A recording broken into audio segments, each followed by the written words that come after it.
بسم اللہ الرحمن الرحیم۔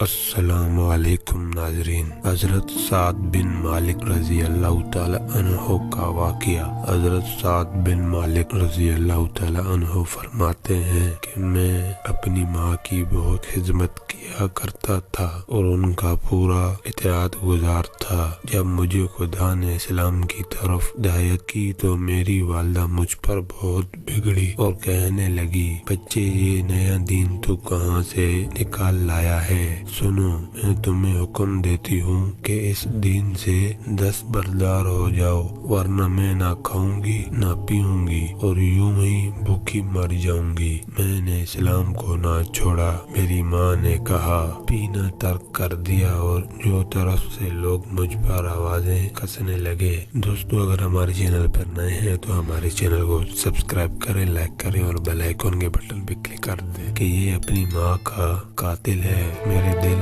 بہت تنگ ہوا۔ میں نے اپنی والدہ کی خدمت میں بار بار عرض کیا، خوش آمدید کی، سمجھایا کہ خدا کے لیے اپنی ضد سے باز آ جاؤ۔ یہ تو ناممکن ہے کہ میں دین محمد صلی اللہ علیہ وسلم کو چھوڑ دوں۔ اسی بحث